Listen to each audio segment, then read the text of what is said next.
मम्मा मम्मा मेरी बात सुनो ना, आरव अपनी मां समीरा की गोद में चढ़ने की कोशिश करते हुए बोला। समीरा ने उसे गोद में लेते हुए कहा, बस थोड़ी देर और रुक जाओ बेटा, मैं यह आखिरी खिलौना डिजाइन कर लूं, फिर तुमसे ढेर सारी बातें करूंगी। समीरा एक प्रतिष्ठित खिलौना निर्माता कंपनी की हेड डिजाइनर थी। कोरोना महामारी के चलते घोषित लॉकडाउन की वजह से वह इन दिनों घर से ही काम कर रही थी। समीरा की व्यस्तता के कारण आरव अपने आप में खोया खोया सा रहने लगा था।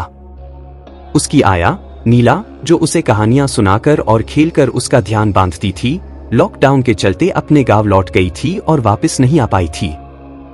6 साल का आरव बातों से भरा हुआ और हंसमुख बच्चा दिन रात अपनी कहानियों में उलझा रहता था।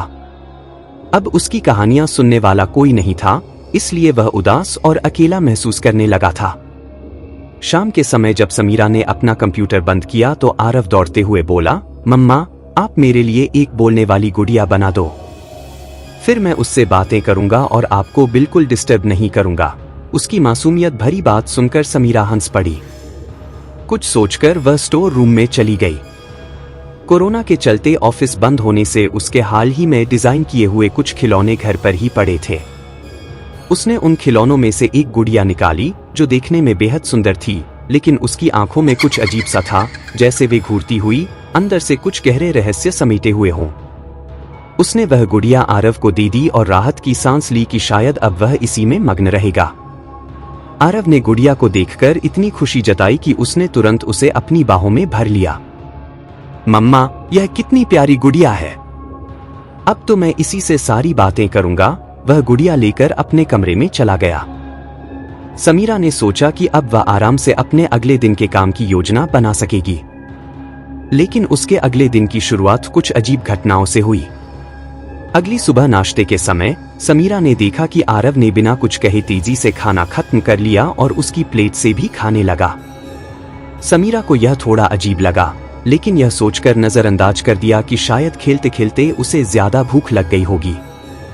कुछ देर बाद उसने देखा कि आरव अपने कमरे में ऊंची अलमारी पर चढ़ा हुआ है और जोर जोर से हंस रहा है। समीरा को यह देखकर घबराहट हुई। उसने डरते डरते पूछा, तुम वहां कैसे चढ़ गए? गिर जाते तो क्या होता? इस लॉकडाउन में मैं तुम्हें कैसे अस्पताल ले जाती? आरव ने बेपरवाही से कहा, मम्मा मेरी गुड़िया ने मुझे यहाँ चढ़ने को कहा, उसने मेरा हाथ पकड़कर मुझे यहाँ तक चढ़ा दिया। समीरा ने उसे समझाया और अलमारी से नीचे उतारा। दिन बीतते गए और आरव का व्यवहार और भी विचित्र होता चला गया। कभी वह बिना किसी कारण जोर जोर से हंसने लगता, तो कभी अचानक गुस्से में किसी से बहस करने लगता। उसके कहने का अंदाज और आवाज भी बदल गई थी। पहले वह हंसमुख और प्यारा बच्चा था, लेकिन अब उसमें अचानक से आक्रामकता और चिड़चिड़ापन आ गया था।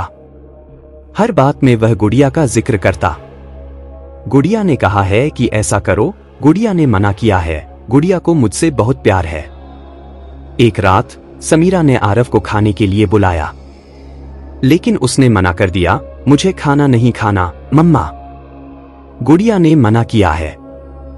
उसने कहा कि अगर मैंने खाना छोड़ दिया तो मैं भी उसके जैसे बन जाऊंगा और हमेशा उसके साथ रहूंगा। यह सुनते ही समीरा के हाथ पांव ठंडे पड़ गए। उसे समझ नहीं आ रहा था कि क्या जवाब दे। उसने खुद को संभालते हुए आरव को समझाने की कोशिश की, लेकिन आरव जिद पर अड़ा रहा। आरव की इस असामान्य हरकतों से परेशान होकर समीरा ने एक दिन स्टोर रूम में रखी उस गुड़िया को फिर से देखने का फैसला किया। उसने गुड़िया के पुराने दस्तावेज और कंपनी से जुड़े कुछ पुराने नोट्स निकाले और देखा कि यह गुड़िया एक दुर्लभ खिलौने की श्रेणी में आती है, जिसे पुराने समय में केवल बड़ों के खेलने के लिए बनाया गया था। इस गुड़िया के बारे में अफवाह थी कि उसमें किसी अनजान आत्मा का वास है, जो अपने साथ खेलने वाले को अपने वश में कर लेती है। समीरा को यह जानकारी देखकर झटका लगा, लेकिन उसने इसे एक अफवाह मानकर ज्यादा तवज्जो नहीं दी। उसने खुद को तसल्ली दी कि शायद उसे कुछ ज्यादा ही वहम हो रहा है। अगली रात समीरा ने आरव के कमरे से अजीब सी आवाजें सुनी। उसने धीरे से दरवाजा खोला तो देखा कि आरव बिस्तर पर बैठा था और उसकी आंखें चमक रही थीं, मानो वे अंदर से लाल आग की तरह जल रही हो। समीरा ने उसे हिलाने की कोशिश की, लेकिन आरव ने अचानक जोर से कहा, मुझे मत छुओ, मैं अब तुम्हारा आरव नहीं हूं। मैं उस दुनिया का हिस्सा हूं जहां सिर्फ अंधेरा है। समीरा को यह सुनकर बहुत डर लगा। उसने किसी तरह से हिम्मत जुटाई और कमरे से भागकर स्टोर रूम में गई, जहां उसने उस गुड़िया को ढूंढा और उसे जला देने का फैसला किया। उसने गुड़िया के टुकड़े किए, उन्हें एक पैकेट में भरकर आग में डाल दिया। वह जलती हुई गुड़िया की भयंकर हंसी सुनकर सहम गई, लेकिन राहत की सांस ली कि उसने अपने बेटे को बचा लिया।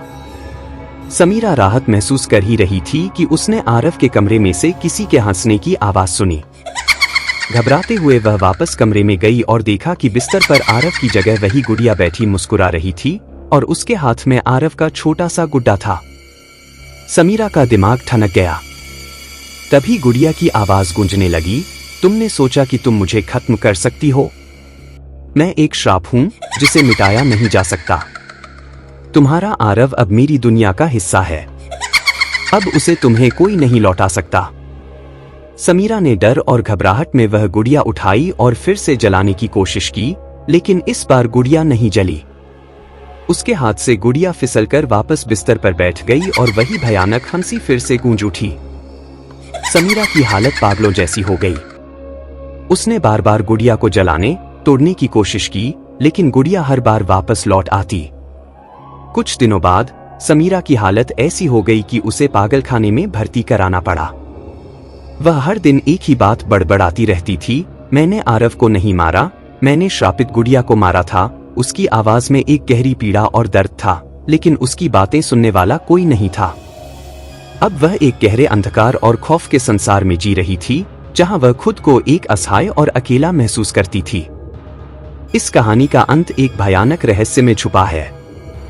कहते हैं कि उस घर के स्टोर रूम में आज भी कभी कभी एक गुड़िया की हंसी सुनाई देती है, जो उस शापित आत्मा की निशानी है जो कभी मिट नहीं सकती।